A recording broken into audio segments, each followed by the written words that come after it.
So you guys remember last week, so there was the same Senate hearings being held in Pennsylvania, and today they're being held in Arizona. I can't do a proper recount of what's going on right now because, well, it's only about an hour and a half old at this point. It's probably done or being close to done by the time that the video goes up, but I look forward to that. Probably tomorrow I'll do a recap on it, but even though they're presenting their evidence, even though they're being heard out, the Trump team is by the state senate, and that didn't stop stupid ass Doug Doucey from doing something functionally retarded. Arizona Secretary of State Katie Hobbs certifies general election results, and as you can see, governor, he is a Republican as well, apparently. He was there front and center and made sure that that thing was goddamn well certified, even though Governor Doucey says he won't accept election results until all lawsuits are settled. That was on November 18th. That was the same day that stupid ass Martha McSally, who I cannot believe didn't do any sort of fighting back during this election process. She also conceded in the Senate because she's spineless. I never want to see her name come up again on another ballot. I will definitely not be supporting her in anything that she does because, well, she just proved herself not to be a fighter. I guess she got all of that while she was off flying dope-ass planes for the military. But first, okay, we'll do the backtrack here, see what Doucey claimed, and then we'll give you some background on Katie Hobbs. A little bit of a refresher because I've also covered her past as well, and then what Arizona is all fucking about the past couple of years here. So Wednesday's press conference was the first time we heard from Governor Doug Doucey since the election. Several reporters asked him about the debunked conspiracy theories in Arizona like Sharpiegate, which we never really got to the bottom of, but we debunked that. Who's we? The media. So yeah, everything that we say is accurate, right? And he accepts the election results in Arizona. And if he accepts the election results in Arizona, Doucey made it pretty clear he will not accept the presidential race election results until after all the court filings are resolved and until every vote is counted. I just want to continue to throw dirt on his political grave here, so we're going to finish this one off. On the one hand, the governor said we can trust our elections here in Arizona, but minutes later he said there are questions about those questions should be answered. There are legal claims that are being challenged in court. Once those are adjudicated and the process plays out, I will accept the results of the election, Doug Doucey added. Once those legal claims have been challenged in court. Okay, Doucey would not acknowledge presumptive President-elect Joe Biden. The Electoral College still hasn't been met. And for all you doomers out there, once the states get certified, that's when all the contests, the election contests that are filed, can be heard. But if you listen to the media or some of those fucking smooth brain lawyers out there that would tell you that, oh, once it's certified, it's all over, game over, just Biden's the most popular person ever. Don't mind the fact that he can't even walk around a fucking dog. Doucey would not acknowledge, Joe Biden as the winner in Arizona because, well, there's pending litigation, and at this time they were still counting votes because Arizona's slow and full of retirees. Those challenges will play out in the court, and then I will respect the results of the election. But let's highlight somebody who actually has a backbone. But at the same time, the governor spoke. Party chairs were inside the Maricopa County Election Center certifying the accuracy of the election equipment and matched up 100% of the third audit. But Arizona Republican Party Chair Kelly Ward came outside to hold her own press conference calling for a full hand audit of the election. Why not? It's fucking minuscule, the lead for sock and dog enthusiast Biden. Who has access to the USB or the drives that are used in the machines? Who programmed the machines? Skynet. All of these are very important as to what's going on in the electoral process. We need to know who those answers, Ward said. Maricopa County Democratic Chair Stephen Slugtrail said Ward is putting on a show. Yeah, she's wanting to see if all of those votes are legal. Why the fuck would you want to do that? I mean, come on now, just count all the votes, right? Everything's all good. There's nothing to see here. And as frustrated anybody is still trying to prove any issue with the election process. We cheated fair and square. Stop asking questions, god damn it.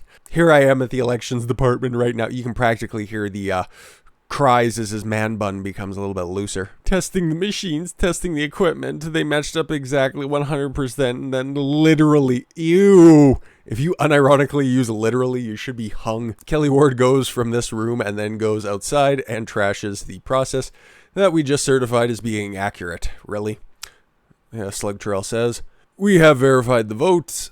We have verified the machines. There was no fraud here. No discrepancies. Nothing to see. Just to move along, fellow citizens. The governor went on to say he will not tolerate any threats of violence directed towards any of the elected officials as the process continues after Secretary of State, the unfuckable Katie Hobbs, and her family received death threats recently. I'm sure she did. That definitely isn't just an old, tired fucking tactic. Produce the receipts, bitch. But if we're going to talk about Katie Hobbs and receipts, I think we're going to jump ahead to this one. Arizona Secretary of State Katie Hobbs takes money from foreign governments and the boogeyman.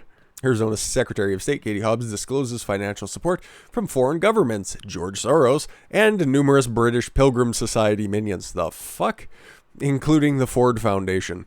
Hobbs must resign her involvement in the AZ vote count. Her own financial report shows that she is a foreign agent. Who the fuck wrote this? Patriots for Truth. At least try to be a little bit unbiased here, folks. So according to her 2017 state financial disclosure statement, she received gifts over $500 from the Democratic Legislative Campaign Committee, Rising State Leaders Program, Taiwan Ministry of Foreign Affairs. Oh, she probably bought some hair dye. State Government Affairs Council, American Israel Friendship League, and State Innovation Exchange. Now, Canadian Embassy, Taiwan, and State Innovation are highlighted because the State Innovation Exchange is funded by Democracy Alliance, controlled by George Soros and, Tom Steyer. Now, if you guys are looking for a partner out there, make sure that they love you the same way that Tom Steyer loves a camera. And funds Black Lives Matter. Is that eventually where all of George Soros' money ends up anyways? Gara LaMarche is president of Democracy Alliance, a longtime ally, probably lives in an alley, of George Soros. From the Federal Election Commission website, foreign nationals' campaigns may not solicit or accept contributions from foreign nationals. Federal law prohibits contributions, donations, expenditures, and disbursements solicited, directed, received, or made directly or indirectly by or from foreign nationals in connection with any election, federal, state, or local. But she has anyways, and she's already certified the election, so nothing to see here, folks. Also, disregard the fact that I brought this up before, but I didn't realize that she kind of followed it up too. This is in 2017, the summer after President Trump was inaugurated.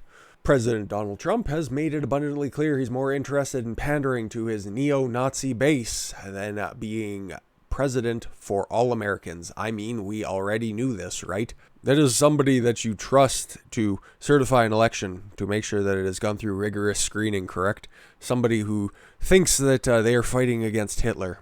Aren't you morally obliged to make sure that Hitler doesn't once again rise to power? Yeah, exactly. Anyways, let's see what fucking Jabba the Secretary did. In Arizona 2020, general election results were certified Monday morning by Secretary of State Katie Hobbs prior to the state Senate hearings by the Trump legal team. Nothing to see here, right, folks? Hobbs certified the results at an official canvass for federal state legislative offices and statewide ballot measures with Chief Justice Robert Bruntel also in attendance and signing. Just 10 days prior, Maricopa County Board of Supervisors voted unanimously to confirm that all ballots cast in the county were accounted for and every vote valid will be in the final election results. Yep, don't go through an audit or anything. Not like there was anything, outstanding from, several legal teams. But yeah, just fucking rush it through, guys. Still doesn't mean anything. Remember that. Certification is just the beginning. What happens next? Governor Doug Doucey loses his re-election. Oh, that's not the immediate future for him. Also signed off on the canvas. It's not the first fucked up election he's signed off on, but that'll be for the end, and that'll be just another little refresher for some of you new followers out there. Because of the Arizona Electoral College laws, yes, Biden would potentially get all 11 electoral votes. Blasey, the winner take all for the Electoral College. No faithless electors are allowed in Arizona. The Supreme Court made their ruling after several legal challenges from Colorado and Washington resulted in the removal of the sanctioning of faithless electors during the 2016 presidential election, where some people who were supposed to vote for Hillary Clinton ended up voting for Donald Trump because that corruption stench was just too goddamn strong. It was either that or Hillary took off her pantyhose.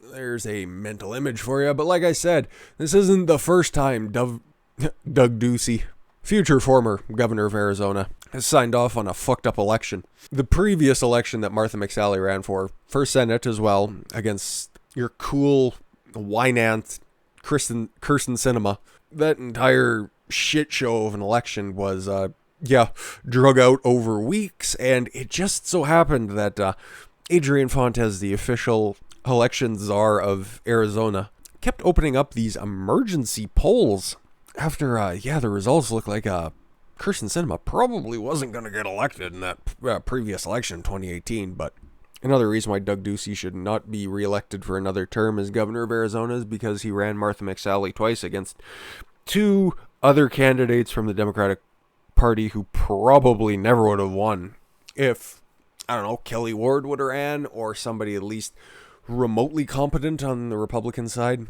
Not somebody who's a spineless old fucking McCainite disciple. Even though she voted for Trump, this is McSally I'm talking about, fairly consistently over the past, 6 months she was in office. Spineless. Didn't say a fucking thing after the election took place. Meanwhile, you had Josh Barnett out there. You had pretty much everybody else down ballot making sure that nothing fucked up was happening. But, she was just sitting at home just waiting to concede like a true old fucking RINO. But let's walk this back. And this was kind of ground zero for what has happened. Because you guys remember, I'll say it again for posterity's sake. We all went to bed. Election night. Trump was up in Michigan, Wisconsin, Pennsylvania, Georgia, Arizona. Nevada was looking good. And then we woke up in the morning and then he was down in Pennsylvania. He was down in Michigan. He was down in Wisconsin. You see the pattern there? Well, just drag that process out for weeks because Arizona's slow, apparently. Even though it's like middle of the pack for population size. Fucking stupid. Judge to hear Arizona GOP lawsuit to limit mail-in ballots in a tight Senate race. Only a few thousand votes would be affected, but everyone counts in a razor-close contest between Democratic representative and current sitting Senator Kirsten Sinema and two-time, three-time, four-time loser, because she also ran for House of Representatives and lost a couple of times as well, Martha McSally. As the Arizona state vote count starts to tip into Democratic terrain, a judge Friday will hear a lawsuit by the GOP seeking to limit the tally or expand it in the state's conservative-leaning rural areas.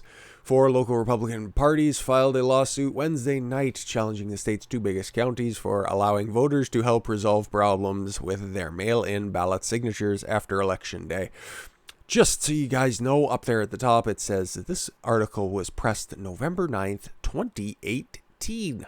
Yes, exactly. Still going through these fucked up situations 2 years later. If the signature on the voter registration doesn't match the one that's on the sealed envelope, both Maricopa County and Pima counties allow voters to help them fix it or cure it. Oh, what a bunch of good people out there. Up to 5 days after the election. Nothing sus about that. Jesus fucking Christ. If you can't get all of your mail-in ballots on time, everywhere should be like Florida, where they had all of their mail-in ballots gathered. They were the first ones to get tallied, so there was nothing sus that could go on, so that all of a sudden you could, maybe stop in the middle of the night and then all of a sudden just start firing up again once you figure out how many votes you're going to be down. I'm not saying that's exactly 100% what happened in Georgia and Michigan, Wisconsin, Pennsylvania, but it's something that could have happened, right? Only a few thousand votes could be affected by the suit, but everyone counts in the razor-close U.S. Senate race between Democratic Representative Kirsten Sinema and Republican Martha McSally on Thursday. Sinema jumped to a minuscule lead, about 9,000 out of 1.9 million votes counted after trailing since Tuesday. Her lead came after the two counties signaled out by the Republicans in the lawsuit, Maricopa and Pima counties. Sounds familiar, doesn't it? Yeah. Late mail-in ballots all of a sudden just to push a Democrat over the top. Yeah. I've done this a lot more of a deep dive before in previous Arizona-centric races. I think it was during the compare and contrast between Mark Kelly and Martha McSally. I still think that Martha McSally's a badass. I just didn't realize that she was such a spineless turd. I also highlighted where Adrian Fontes was holding back a lot of votes in Maricopa County because, well, he's a county recorder there, so he was able to make sure that a bunch of votes got out there, and then all of a sudden, when it started to look a little sus for cinema, oh boy, look at that, we seem to find a cooler full of votes. Imagine that. Yep, this really laid the foundation for what the fuck we've been seeing going on in every state out there, so... Anyways, I'm going to catch up this evening on what the fuck happened at the Senate hearings in Arizona and hopefully do some kind of a breakdown for you guys tomorrow. But that should keep you up to speed. What the fuck happened this morning in Arizona? Even though that they said that they were going to do it, but in true RINO fashion, they just, Doug Doucey decided, it's too much work. Or maybe he's playing for, I'm not going to do the 4D chess. That guy's not fucking smart enough to warrant that. So, I thank you all very much for the gift of your time. I've been Don Consuelo. I want you to follow your gut and get after it. Take care, everyone.